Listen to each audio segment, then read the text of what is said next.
In human design, we have a process called deconditioning. So, deconditioning goes in 7 year cycles, and it's really a process of releasing all of your conditioning. Okay, so all of us are always being conditioned through our open centers, which are the shapes that are white in your chart. That's where we take in energy from others. That's where we take in energy from our surroundings and our environments.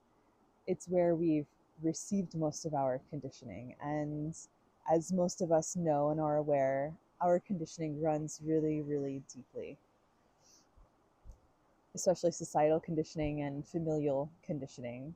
So most of us are operating from our conditioning. So oftentimes when people get a first reading in human design, it doesn't always land and resonate for people because, again, we are so highly conditioning and our conditioning sinks super, super deeply.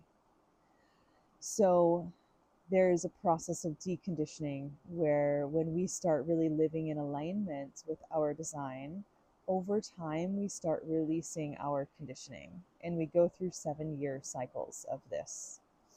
So what this looks like is following strategy and authority to make all your decisions. That's like the bottom line, and the core foundation of human design, and integrating your design and starting to live by your design is following strategy and authority. Over time, your awareness starts opening and expanding more and more. When we really adopt human design as a lens on our life, when you start to understand your centers and your openness, and you understand when you're in your not self, meaning when you're in your conditioning. So there's going to be an overall not self theme for each type. So when I know that when I'm feeling really frustrated as a generator type, or when I feel angry because I'm a manifesting generator, I can reflect back and look at, okay, what am I trying to force and make happen? Am I trying to initiate something? Or did I not follow strategy and authority when engaging with this thing or trying to make this thing happen? So it's kind of like a clue to tune into to show me where I'm at in my alignment with living in alignment with my core energies, with my blueprints, with my design. So you can kind of gauge as to how much you're living out of your conditioning or how much you're living in alignment with your design as to how often are you in your not self theme, your overall not self theme. Okay, so for manifestors, this is anger. For generators, this is frustration. For the Mani-gens like me, it's frustration and anger. For the projectors, it's bitterness or resentment. And for the reflectors, it's disappointment. So when we start looking at the centers, anywhere that you have an open center, meaning that center is white, you are subject to conditioning in that center. There is a specific sign and voice of the not self in every open or undefined center. So when you start to understand that and apply that lens to your life, you can start to understand when you're acting out of your conditioning in your open centers. Over time, you'll be able to discern when you're taking in energy that's not yours and exactly what energy center it's coming in through. Once we can identify that, we then learn to tap into the wisdom of that. Because our open centers, they present the biggest challenges in our life, but they also carry our deepest sources of wisdom.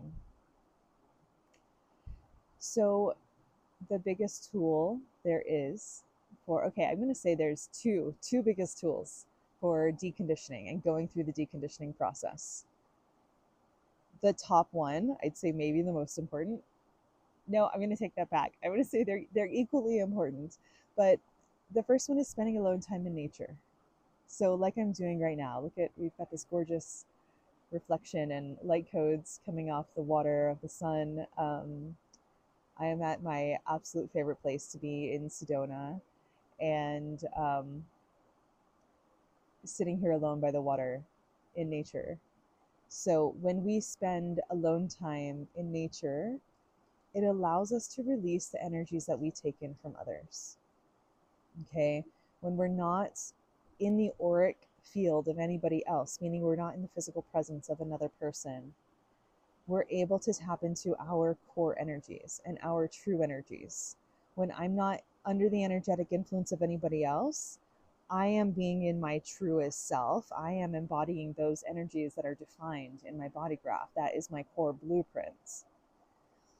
And because nature is what it is, because nature is so powerfully healing and has such a transmutative force and properties to it, it can really, really support the deconditioning process. It can really support you in releasing the energies that are not yours. So I always recommend to my clients, like, spend as much alone time in nature as you can.